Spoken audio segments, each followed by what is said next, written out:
narito na naman tayo para sa isang napaka-sweet at nakakakilig na love story nila Kalingap Edu at Ate Viancy. Tulad mo ay aking makilala at kung ano ako'y Sa pagpapatuloy ng ating love story ay pumunta si Kalingap Edu sa bahay nila Ate Viancy para tanungin kung bakit hindi daw nag-reply si Ate Viancy ng ilang araw na sa kanya.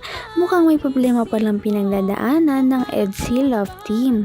Ngunit wala doon si Viancy noong mga panahon na iyon dahil nasa school pa pala siya. Kaya naman ang kinausap muna ni Kalingap Edu ay ang pamilya niya. Kaya naman sila ay nag-usap muna at maya-maya ay kumain na. At ito na nga ang mga nangyari sa kanilang pag-uusap. Talaga namang nakakagulat ang mga nangyayari dahil talagang approve na si Kalingap Edu sa pamilya ni Ate Viancy.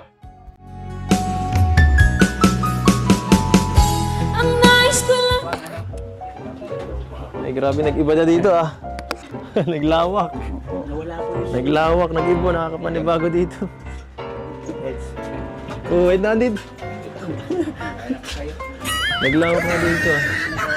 Ano ba kaya? Ba't meron dito ibang tao? Kain po tayo, Nay. Sige na tayo. Kain na po tayo. Kain na kayo. So ano, Nay? Excited na kayo sa papagawang bahay? Oo nga, nakaka-excite. Sisimula na. Malapit na. Gano'ng kalaki ba ang gusto mo? Ay, kahit maliit lang, okay na yun. Kahit yung... Kasi mahalaga makalis ng baga sa dagat. Ayun Kasi nga po.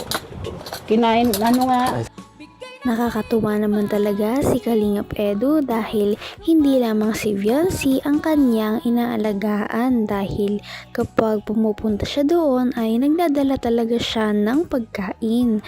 Nagdala siya ng mga ulam at iba pang pagkain para naman ito ay pagsaluhan nila noong tanghalian na yun. Dahil nga wala si Viancy kaya naman ang mama na lamang niya at ang papa niya ang kasama ni Kalingap Edu sa pagkain. At habang kumakain sila ay nag-usap-usap muna sila tungkol nga sa pagpapalawak ng kanilang lupa. Dahil sinabi ng mga sponsors na gusto nilang lawakan ng lupa ng bahay nila Viancy. At talaga namang napaka-generous talaga ng mga sponsors at supporters ni Viancy. Kaya talaga todong pasalamat ang mama at papa ni Viancy. At in-interview muna ito ni Kalingap Edu. Kain po tayo, Nay. sige na tayo. Kain na po tayo. Kain na kayo. So ano, Nay? Excited na kayo sa papagawang bahay? Oo nga, nakaka-excite. Sisimula na. Malapit na. Gano'ng kalaki ba ang gusto mo? Ay, kahit maliit lang, okay na yun. Kahit yung... Kasi mahalaga makalis ng baga sa dagat. Ayun Kasi nga po. kinain, ano nga, Ay, salamat kinakat na po. naman. Sige po, samahan niyo na po kami. Sige, kain na. Grabe. At ayan, Talagang ano. nakakatuwa no. Kain ka, Yung kain. pangarap ninyo natutupad na Oo nga. isa-isa. Pati pangarap ko. Ay makakalis na kami sa dagat. Ah, Pag malapit na baga ang tag.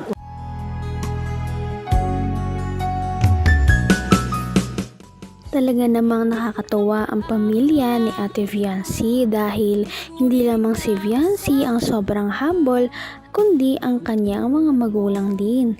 Noong in-interview ni Kalingap Edu ang papa ni Ate Viancy ay sinabi niya na okay lang daw ang kanilang lupa na ganoon nakalaki dahil hindi naman nila hangad ang malaking bahay kundi sila lamang ay makalipat ng malayo sa dagat para laging sila ay safe. Sa kabilang banda, sabi naman din ng mama ni Ate Viancy na okay lang din na ganon ang kanilang bahay na kahit medyo maliit at simple lamang ay okay na daw yon sa kanila dahil ang mahalaga ay magkakasama sila. Ngunit nagpasalamat ito dahil sa napakalaking blessings na dala ng kanilang mga sponsors dahil hindi naman nila ito tatanggihan dahil pinipilit talaga ito ng mga sponsors at sumusunod na lamang sila. Hindi na ako mapigil ha. Makain na po talaga ako at gutom na ako eh. Ito lang, maliit lang. Ay, kakain na si Kuya. Ay, si Kuya Edo. Kain tayo, Kain be. si Kuya Edo. Taba-taba yung batang yun oh. Tinitingnan ka, oh. Ah, Tinitingnan. kain. Hindi pa naman siya kumakain. Dede lang. Sayang wala si ate mo. Katingin daw. Sunduin natin sa sa school. Ito eh. Sunduin natin. Kalintay tricycle. Nagbabay niya. Salamat nga po pala na ha. Nagtitiwala ka sa akin. Ayos lang yun. Kanya naman talaga pag Paano? dapat ay tiwala mo. Naku, gutom na gutom talaga si Kalingap Edu at ang buong Kalingap team noong sila ay pumunta noong araw na yon. Kaya naman, hindi na talaga natiis ni Kalingap Edu ang kumain. Kaya naman, kumain na lamang siya kasama ang mama ni Ate Viancy. At karga-karga nito ang isang baby na kapatid ni Ate Viancy. Makikita natin na talaga namang napakabait ni Kalingap Edu dahil kahit ang mga bata ay nagugustuhan siya dahil ang kapatid na baby ni Viancy ay aliw na aliw din kay Kalingap Edu. Talagang bibong-bibo na ang kapatid ni Viancy kahit bata pa. Talaga namang may pinagmamanahan talaga ito ang kanyang ate. Ate namin yan. Ate. Si ate. Ay! Po yung pababayaan. Nakakaasa po kayo. Si ate namin. Sa ate natin. Malapit na ang birthday ni ate oh. Tuwa siya oh, malapit na birthday. Nasagot. Oo, excited ka na sa birthday ni ate mo. Excited ka? I wanna push all the limits with you right now. So ano tayo? Tara. Tara doon sa lupa niyong bibilihin. At naghihintay na doon si Rob. Opo. Kanina pa. Hello guys. Na po. Kailangan po kasi kayo doon tayo. At kayo yung pipirma doon sa kasulatan. Kala ko, tapos na. Kala ko. Talaga namang napaka-cute ng kapatid ni Ate Viancy dahil napaka-bibo talaga nito at makulit na din kahit baby pa. Manang-mana talaga ito kay Viancy dahil nga noong nakaraang vlog, binunyag ni Kalingap Edu at ni Ate Viancy na talagang natural na makulit si Ate Viancy at madaldal kapag sila Kalingap Edu lamang ang kanyang kasama. Kaya naman, tuwan-tuwa talaga ang pamilya ni Ate Viancy at si Kalingap Edu sa kanyang kapatid.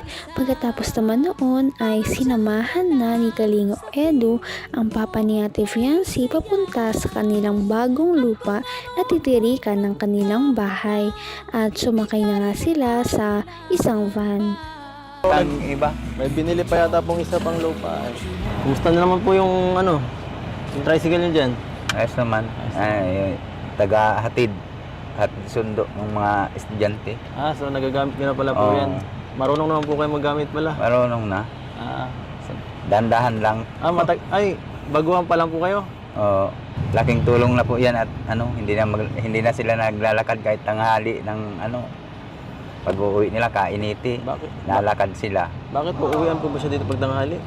Minsan po pag yung wala silang pasok, malaking tulong yan sa kanila. Buti naman. Pag uuwi, hindi na sila lalakad. Para din ako papagod si Pipe. Ay, si Jancy pala. Kawawa rin kasi siya minsan, lalakad mo. Opo. At minsan nasakit na yung mga binti niya kakalalakad. Kaya mahirap namang sunduin dito kasi sobrang...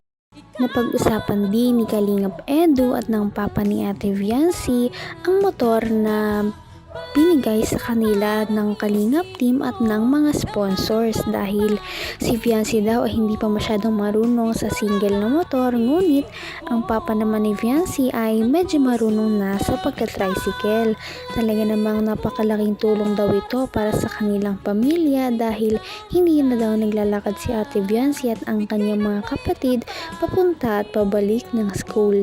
Napakalaki daw talaga na itong biyaya para sa kanilang pamilya at ito ang kanilang ipinagpapasalamat araw-araw dahil kung wala daw ang Kalingap team sa kanilang buhay ay hindi mangyayari o darating ang mga ganitong mga blessings. Napaka grateful talaga ng pamilya ni Fiancé. Kaya naman sana ipatuloy natin silang suportahan at mahalin si Fiancé, si Kalingap Edu at ang Kalingap team. Yan lamang at maraming salamat sa panonood. Abangan natin kung magkakatuluyan ba talaga si Kalingap Edu at Fiancé. Hanggang sa muli. Bye! Ngayon'y abot